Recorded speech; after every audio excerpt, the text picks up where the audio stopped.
Hi, this is Mike from Stagecoach Road Vintage Sewing Machine, and today we're going to talk about a Pfaff 50010, also sometimes called the coffee grinder. Looks just like a Pfaff 130. It even says Pfaff 130. What makes it a 50010 is this coffee grinder attachment, which is a stitch pattern forming mechanism.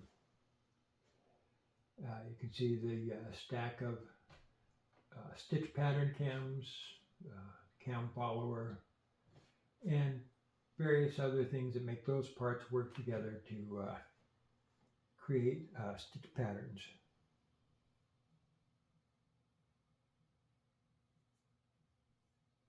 Sorry, got something poking me.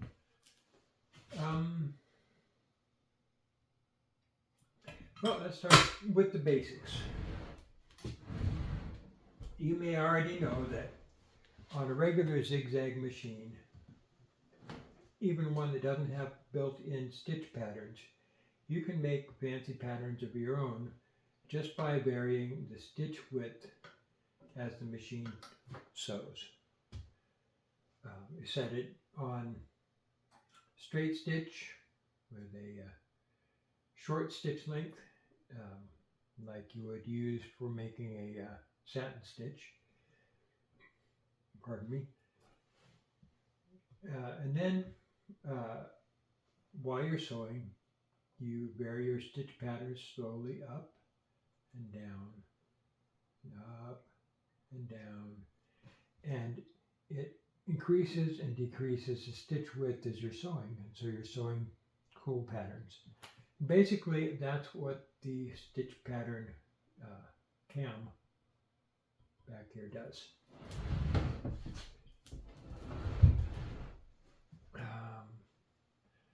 Let's take it off and take a look at it. It just pops open. It's hinged in the front here, and there's a screw right here, right where the if this were a regular Pfaff 130, would have a inspection plate cover there.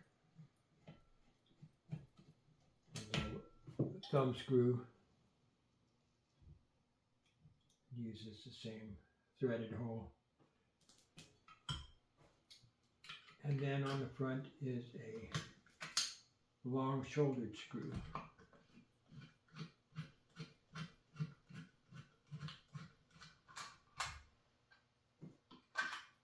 That's it. That's all that holds it on. The only part of the Pfaff 130 itself that is different when it's a 50010 is the addition of this little actuator lever here that's screwed right to the feed dog fork, the fork that makes, through a series of other thingies, makes your teeth of the feed dogs go up and down while you're sewing. And as you see while you're turning this, that lever is going up and down. And while it's going up and down, it's pushing this up and down. It's this piece right down here, which attaches to this linkage here, which goes over to the feed cams. And this is the back of the feed cam assembly. When I work that, you can see that it turns the cams, turns a whole stack of cams. And as the cams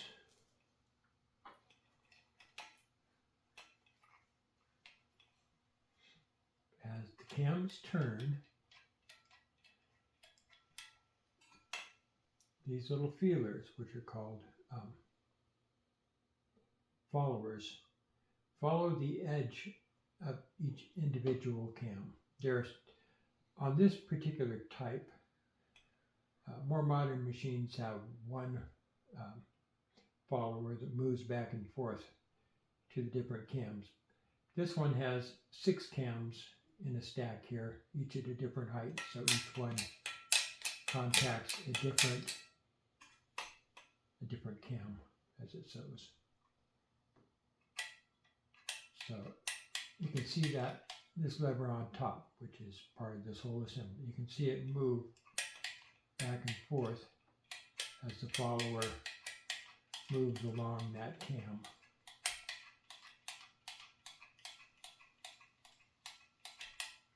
And while this whole cam follower section is moving, it's moving this rod here, which goes under the arm of the machine and out to the front. So when this is set in place like this, this little rod goes all the way around, under, and engages into the stitch width assembly. This little spring-loaded pin is how you select it. So this rod comes from the back of the machine. You can see this little slot here. That's where the back of that spring-loaded pin goes into. And as the machine back here moves back and forth, it's moving this lever back and forth. Clever, eh? So when you work on this machine, you're going to want to flush out any old sticky oil and dirt that's in the movement points. I use 99% isopropyl alcohol, but there are a number of different solvents you could use. I like alcohol because it evaporates, it's clean, doesn't stink, it's not a petroleum product. Clean it, flush it until the alcohol that drips off is clear. So you know that you've flushed out the old sticky oil. And then oil each of the movement points. There's only one oil hole that I see. But as you work the machine, you'll see what moves against what. And anywhere that two parts move against each other, it's going to want a little bit of oil. You could put just a tiny smear of Vaseline or gear grease on the edge of this. Not really necessary, but if you like doing that kind of thing, I guess you could. I don't do it. Just rides on that nice smooth metal surface. But all of the other places where two metal parts move against each other, wants a drop of oil.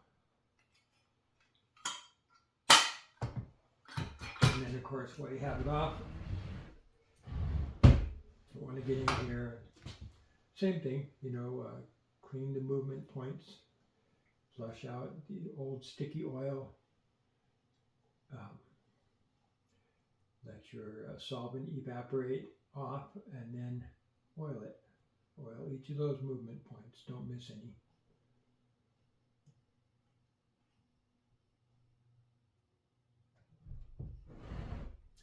And that's it. Simple enough to put it back on, just bolt it back up with those two screws that came out.